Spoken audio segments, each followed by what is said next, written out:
The Assembly will hear an address by His Excellency Mohammed Shehbaz Sharif, Prime Minister of the Islamic Republic of Pakistan.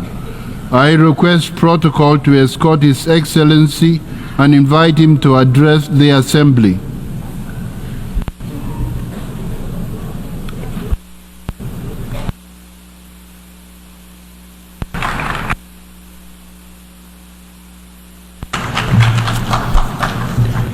Bismillahirrahmanirrahim.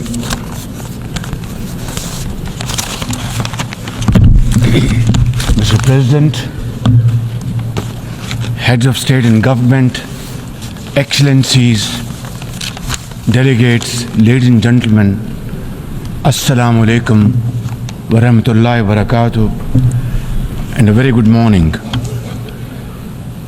Qala ya abati inni raitu ahda ashara kawkaban wa shams wal qamar. And he said, "Oh my father, I have seen 11 planets and the sun and moon bowing to me."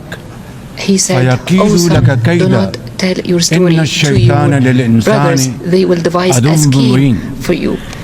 The devil is the enemy Mr. of President, humans. it's a matter of great honor for me to address the United Nations General Assembly for the second time as the Prime Minister of a country that has always been a proactive member of the UN Assembly.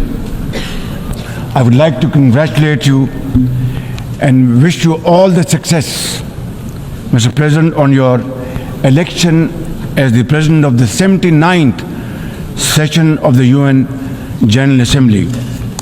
I would also like to appreciate the efforts of Ambassador Dennis Francis for his skillful stewardship of the 78th session of the UNGA. Mr. President, the father of our nation, Quaid-e-Azam Muhammad Ali Jinnah, declared in 1947 that we stand by the United Nations Charter and will gladly make our full contribution to peace and prosperity of the world. Pakistan has stood by this commitment unwaveringly. Today, we are facing most daunting challenges to the world order. Israel's genocidal war in Gaza, a dangerous conflict in Ukraine, destructive conflicts across Africa and Asia, rising geopolitical tensions, resurging terrorism, galloping poverty, stifling debt, and the mounting impact of climate change, we feel the chill of a new world order. In response to these challenges, our Secretary General Antonio Guterres called for the Summit of the Future. It led to the adoption of the 54 actions on development, peace and security, technology and global governance in the Pact of the Future. Mr. President, today I stand before you to express the searing pain and anguish of the people of Pakistan at the plight of the people of Gaza. Our heart bleeds as we witness the tragedy unfolding in the Holy Land, a tragedy that shakes the very conscience of humanity and the foundation of this institution. Mr. President, can we as human beings remain silent while children lie buried under the rubble of their shattered homes? Can we turn a blind eye to mothers cradling the lifeless bodies of the children? This is not just a conflict, this is systematic slaughter of innocent people of Palestine.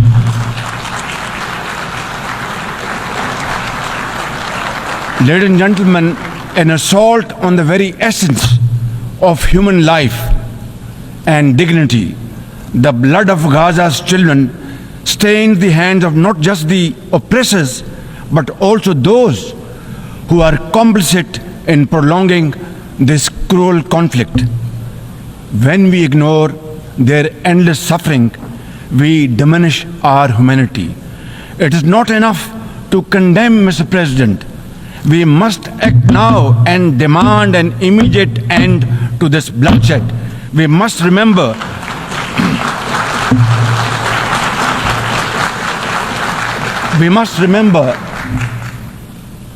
that the blood and sacrifice of the innocent Palestinians will never go waste. We must worry about their plight and difficulties and stand by them. We must work for a durable peace through the two-state nation. We must seek a viable, secure, contiguous and sovereign state of Palestine based on the pre-1967 borders with Al-Quds al-Sharif as its eternal capital, and to advance the goals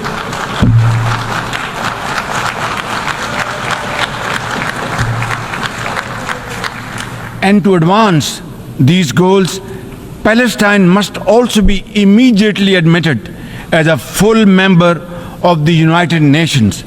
Mr. President, in a span of a few days, Israel's unrelenting bombing of Lebanon has killed over 500 people, including women and even small children. The failure to implement UN resolutions has emboldened Israel. It threatened to drag the entire Middle East into a war whose consequences could be very grave and beyond imagination. Similarly, like the people of Palestine, the people of Jammu and Kashmir too have struggled for a century for their freedom and right to self-determination. Instead of moving towards peace, India has resiled from its commitments to implement the Security Council resolutions on Jammu and Kashmir. These resolutions mandate a plebiscite to enable the people of Jammu and Kashmir to exercise their fundamental right to self-determination. Ladies and gentlemen, since the 5th of August 2019, India has initiated unilateral illegal steps to impose what its leaders ominously call a final solution for Jammu and Kashmir. Day in and day out, 900,000 Indian troops terrorize the people of occupied Jammu and Kashmir with draconian measures including prolonged curfews, extrajudicial killings, and the abduction of thousands of young Kashmiris.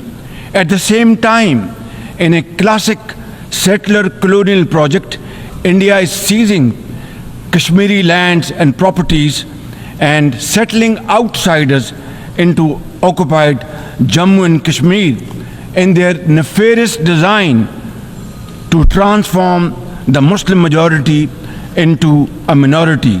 This hackneyed tactic is employed by all occupying powers, but it has always failed. In Jammu and Kashmir too, it shall fail by the grace of God. Ladies and gentlemen,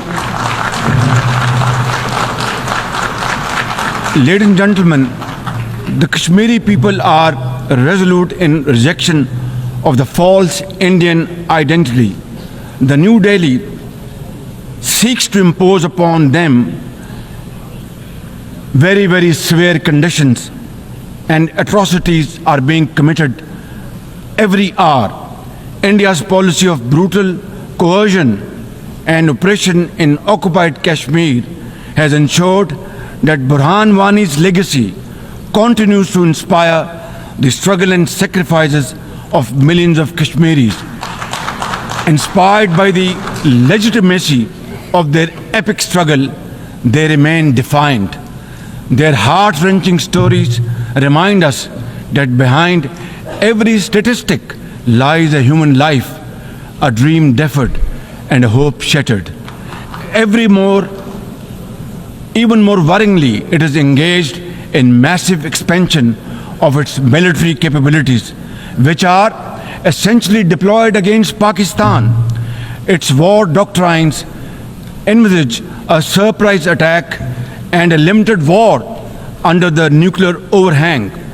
Thoughtlessly, India has spurned Pakistan's proposals for a mutual strategic restraint regime. Its leadership has often threatened to cross the line of control and take over Azad Kashmir. Ladies and gentlemen, Mr. President, let me state in no uncertain terms that Pakistan will respond most decisively to any Indian aggression. Therefore, to secure durable peace, India must reverse the unilateral and illegal measures it has taken since 5th of August 2019 and enter into a dialogue for a peaceful resolution of the Jammu and Kashmir dispute in accordance with the UN security resolutions and the wishes of the Kashmiri people. Mr. President, remember, illegal occupation creates a fresh hell every day in the killing fields of Palestine and in the pristine valleys of occupied Jammu and Kashmir. Apart from conflicts, Mr. President, the 21st century has brought a cascade of crises, including the reversal of development and the mounting impact of climate change.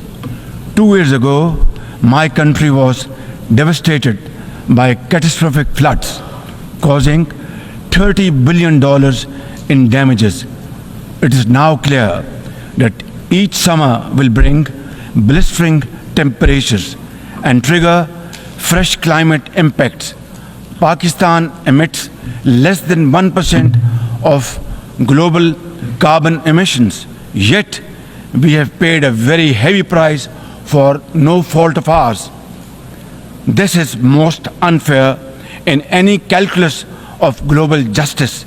We must uphold the axiom, the polluter must pay. Ladies and gentlemen, Pakistan looks forward to fulfillment of commitments made by our development partners to support the achievements of the SDGs and climate goals, including a new annual goal beyond $100 billion in climate finance. Mr. President, with nearly 100 developing countries trapped in the vicious cycle of debt and liquidity crisis, which I always call a death trap rather than debt trap, achieving the SDGs in these circumstances remain a distant mirage. The international financial architecture, which the Secretary General has described as morally bankrupt, and the world trade and technology regimes must be reformed and aligned to promote development and global equity. Mr. President, since assuming office in March this year, the progress and prosperity of my 240 million people has been my singular focus. We have taken some very difficult but necessary decisions that have rescued our economy from collapse, restored macroeconomic stability, controlled physical deficits, and strengthened our reserves. As a result, inflation has come down to a single digit by the grace of God, and the prospects for economic growth has revived. I would like to explain this challenge and the way we are negotiating, Mr. President, by reciting a stanza from a poem which enormously makes me very emboldened, very brave, and hardworking, and commit untiring efforts. And this stanza is a befitting example of hard work and, of course, facing challenges, and then pave the way for success stories. And stanza is, when things go wrong, as they sometimes will, when things go wrong, as they sometimes will, when the road you are trudging is all uphill, when things go wrong, as they sometimes will, when the road you are trudging seems all uphill, when the credits are low and debts are high. When the credits are low and debts are high, when you want to smile, but you have to sigh. When you want to smile, you have to sigh. When care, read health. When care is pressing you down a bit, when care or health is pressing you down a bit, rest if you must, but don't you quit. This is how, Mr. President, we have learned to face our challenges and negotiate the most daunting challenges we have faced. Mr. President, situated at the crossroads of South and Central Asia and the Middle East, we have prioritized geoeconomics and regional connectivity to secure win-win outcomes for our people.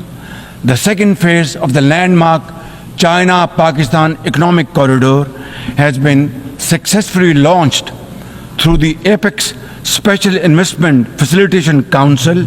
We are mobilizing investments in resilient infrastructure, renewable energy, minerals, sustainable agriculture, and technology. This will herald a new era of development and modernization in my beloved country. Ladies and gentlemen, for 2 decades, Pakistan has fought terrorism boldly and most successfully, defeating terrorist groups within Pakistan.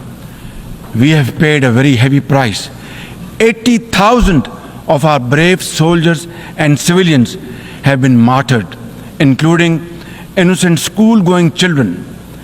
And the gory memories of APS school carnage haunt us till date. Our economy has suffered a loss of $150 billion. Unfortunately, today we are again confronted by a new wave of externally financed and sponsored terrorism, especially by the TTP, Fitna al-Khawarij, and its associates.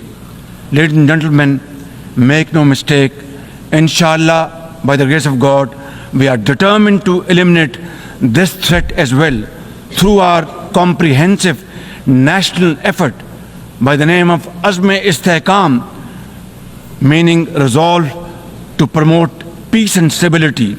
And we will work collectively with the international community to combat all forms of terrorism and reform the global counter-terrorism architecture. Mr. President, Pakistan seeks the earliest possible normalization of the situation in Afghanistan. We join the UN's appeal for $3 billion in humanitarian assistance to the millions of suffering Afghan brothers and sisters. At the same time, we endorse and share the international expectations that the Afghan interim government would respect human rights, including the rights of women and girls, and promote political inclusion. In particular, the interim government must take effective action to neutralize all terrorist groups within Afghanistan, especially those responsible for cross-border terrorism against neighboring countries. These include ISIL-K, Daesh, the Al-Qaeda associated TTP, Fitna al-Khawarij, Majid Brigade, the BLA, and other terrorist groups which unfortunately are seen on Afghan territory. Mr. President, another troubling global development is the escalation of Islamophobia, which is now manifested by frequent desecrations of the Holy Quran, attacks on mosques, negative stereotyping of Muslims, and acts of discrimination and violence against them. The most alarming manifestation of Islamophobia is the Hindu supremacist agenda in India. It aggressively seeks the subjugation of 200 million Muslims and the obliteration of India's Islamic heritage. Pakistan and the OIC will work with the UN Secretary General and the Special Envoy to implement a plan of action to combat this scourge. Ladies and gentlemen, Pakistan seeks an immediate end to the tragic conflict in Ukraine and its peaceful resolution in accordance with the UN Charter and international agreements.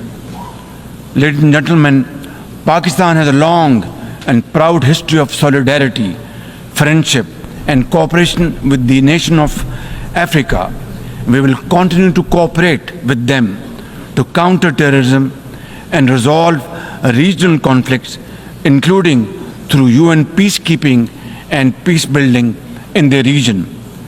Finally, Mr. President, as we leave this august hall, we must carry with us a message for our people, that the weak are not voiceless, that the oppressed should not lose hope, that poverty is not preordained, and that Allah Almighty promise of justice and equality in our terrestrial home must be respected.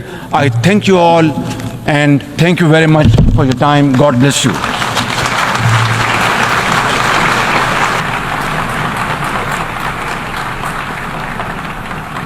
On behalf of the Assembly, I wish to thank the Prime Minister of the Islamic Republic of Pakistan